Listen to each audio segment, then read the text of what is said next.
1, 2, 3, 4.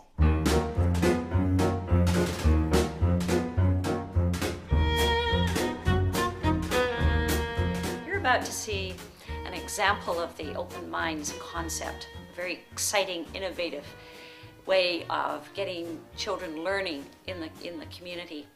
It began in Calgary 15 years ago and has grown to the point where we have 6,000 kids spending a week in a very interesting place like the zoo, Glenbow Museum, or Canada Olympic Park, City Hall, with their teachers. And it's much more than just a week at the site. The teacher's in the driver's seat and does an extended study at school where the week at the site is the focus. It's a very powerful way of learning. Writing skills, for example. When Kathy Cochran did a research project in 2001, she showed that there was a 4-fold improvement in writing skills with the children who had been through the program. This concept has moved to other communities. There's Aqua School in Vancouver.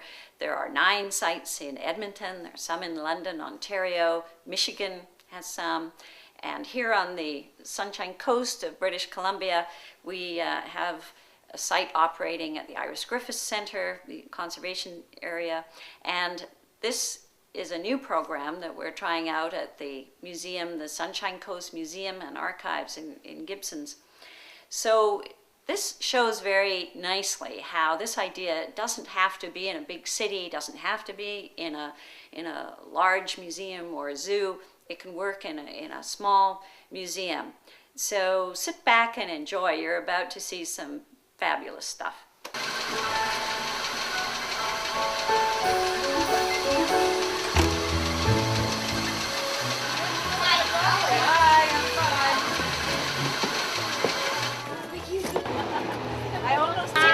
going to take your shoes off. You're going to pick it back. So a month before the museum school, students worked on a number of assignments to gain knowledge about the local history. They had to pretend that they were Captain Vancouver, and they wrote about how he missed his family, how he wished they were here. If they were here, what would they be doing? This concept is very different from a regular field trip where children are sort of parachuted into an unusual situation. What we hope that they will come with is some skills and some knowledge before the week itself takes place. So in order to do that, we help the teacher to teach the children how to observe, how to look deeply at things. And part of that is learning how to describe objects very carefully. And this process is called object-based learning, and it's to slow children down so that the first step is observation. So they're not making any judgments, they're just simply describing the physical attributes and then expanding from that, and finally they get into the stage of what might this be, what is it used for, are these objects different today? It has 2 fire red wires circling the glass main figure of the object. Just above the glass, there is a medium-sized circle with little holes in the middle of it. Above that, it looks like a robot's head. Below that, connecting to the top hat, there are 2 metal pieces that go down to the bottom. I think it's a lantern. Great job. The writing is very, very important, but also drawing. And it's not that we're trying to turn every child into an artist, but the actual act of drawing forces somebody to slow down and really look with their eyes and with their brain to see what's in front of them. If the teacher can help children to gain these skills before they come to the museum and actually use their hardcover journals, then when they arrive at the museum, they've got their journal, they know what to do with it, and before you know it, they're out there finding an object and they know exactly what to do.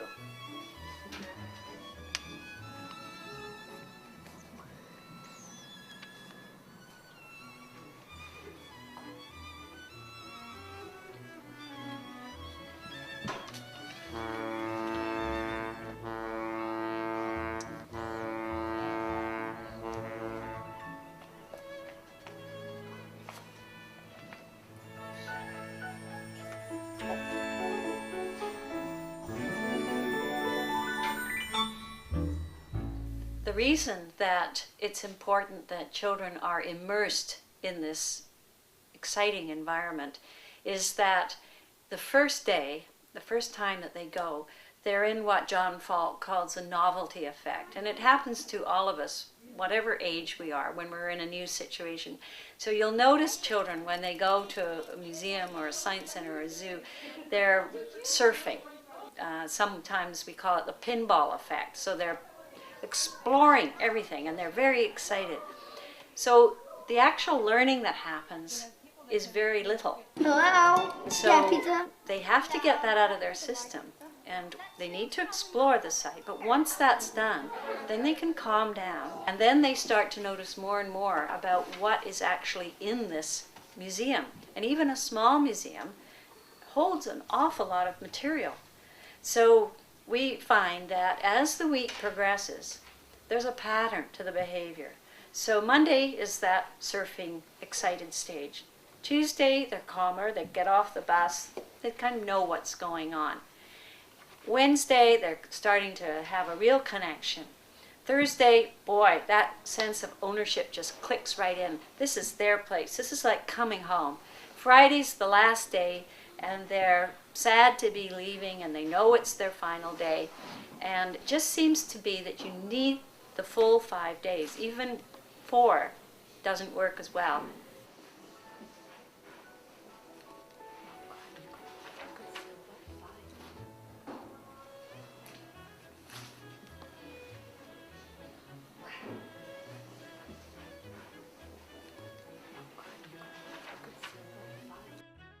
The actual schedule, or what we do each day, sort of follows a certain pattern.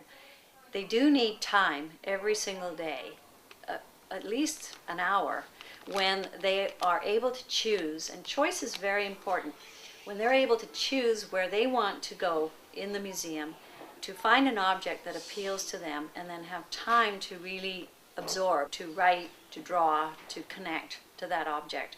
And this works the same whether it's in a nature center, to have a quiet time when they're off by themselves and to listen, to use their senses, to take in what's around them. Or if they're at a zoo, they have time to really sit and watch that Siberian tiger and get to know its habits. So that's part of every day. But then there's also a very important part, and that is learning about the content, about what's going on in that museum. And that's where the experts are brought in. You guys know what this is? Yes? Kids your age were able to build a boat with somebody showing them how to do it in only 5 days. You can see the shapes. You can see where the pencil marks are on this boat. Using those marks, he would then have built full-size copies of those shapes. So as you let it out every day, you'd have to do that, and then you pull it in again the other way until it's all on there.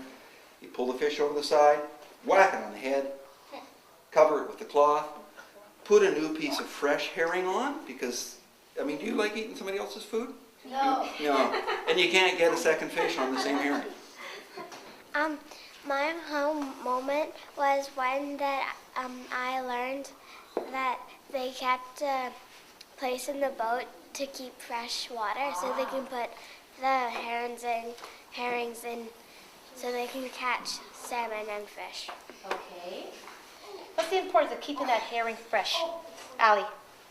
So when you take children out of the classroom into the community and you give them some interesting experiences, they're really connected to that, and the learning just happens naturally. And in a sense, with younger children, elementary school children, it almost doesn't matter what the focus is. The fact is that they're learning something deeply about this interesting experience that they're having, and then they're learning those skills about how to learn, and then it generalizes into other areas of study. But when you think about reading, writing, and even using numbers and math, those are tools. And they're tools that we as humans use to communicate. And it doesn't just happen out of thin air. So the best way to teach writing is not to say, okay, now I'd like you to sit down and write about such and such. It's to have the experience, talk about it, and then the child sees a need to write about it. So it's a very natural progression. And we know that children learn best with concrete hands-on experiences, and that's what these experiences outside of the classroom, that's what they're giving kids. It's real stuff, and it's the real experts in the community that know about that stuff. And that's how we all learn, no matter how old we are. Yeah, that's right. It goes from the past to the present day. So the one that I'm working on, it's actually, as I said, the panels are inside. Did you see this guy down here? Mm-hmm. And this guy hiding here, he's pretty ugly. He's called a wolfie. And he hides in the rock. For you people at 8 years old, Sam, you know, when you become either interested in volcanoes or dinosaurs, and like Gary says, he's interested in history, everything is connected, and it comes from a very young age. When you have a passion for a subject, you become an expert in that area.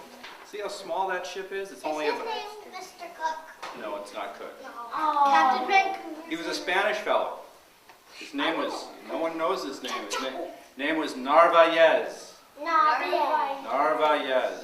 But his boat was only about 10 meters long, about 33 feet. They were going to an area that had never been explored before. Like going to the moon. He was here for 3 years. That was the only time they ever went aground, and he had no maps. In fact, why did George Vancouver come here? Oh, draw mappy. To draw maps. Because the next guy coming in wanted to know where all these rocks were. So, Oh, this egg is so heavy. It feels like my back is breaking. Oh, we hit a rock. The museum, in this case, has been absolutely marvelous, because you've got a class of children and their teacher in your building for an entire week. And it's a little worrying about how those children are going to behave and what's going to happen. And the museum staff act as a facilitator. And the museum is down here in And Gibson. they contact people in the community, get those resource people lined up, and the resource people who work at the museum, and sort of orchestrate the week along with the teacher. We are well prepared for a pioneer day. We have Mrs. Hopkins coming to join us. And the old man is Mr. Hopkins, who founded Hopkins Island. Oh, The little girl with her hand in the mouth? With her hand like this? no. Yep, that's me. What?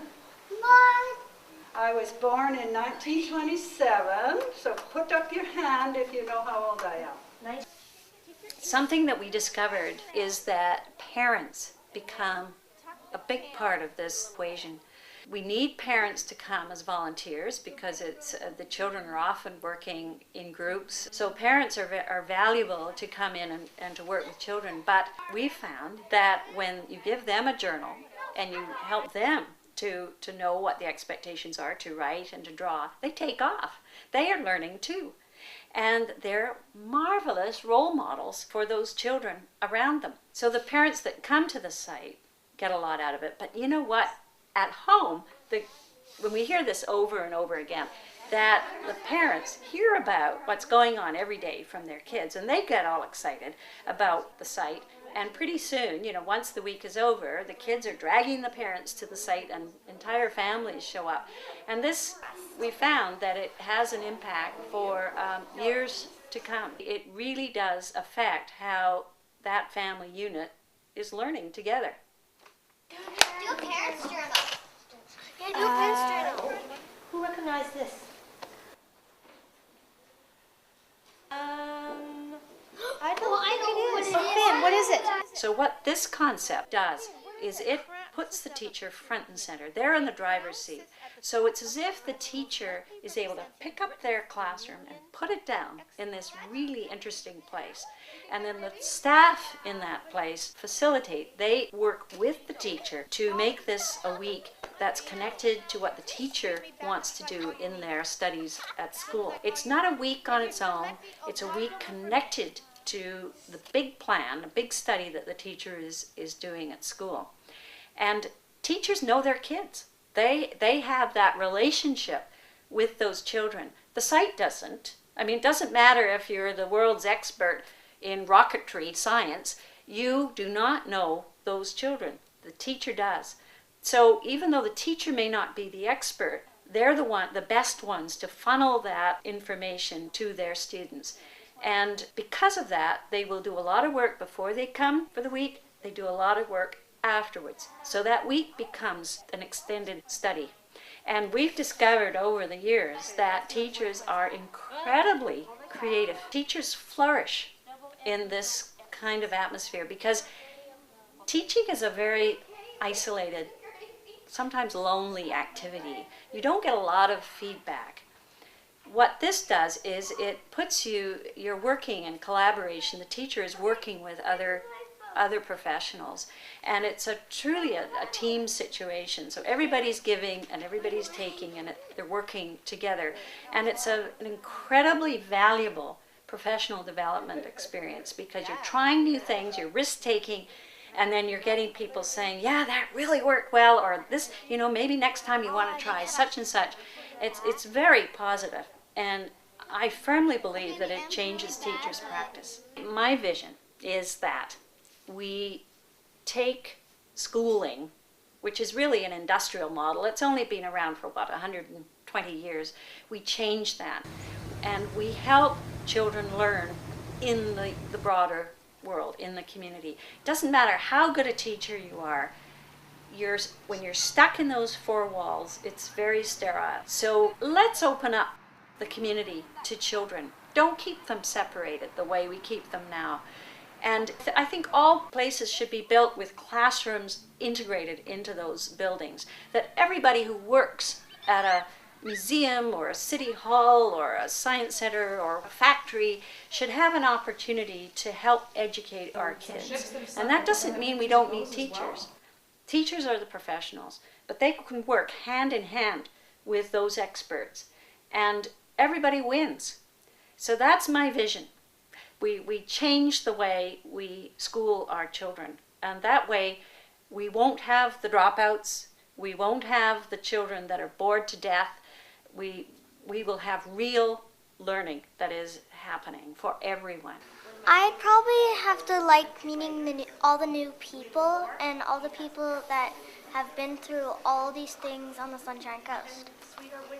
And I've never met these people before, and they know so much about it that it makes my brain full. I wish I had something to put all my thoughts into.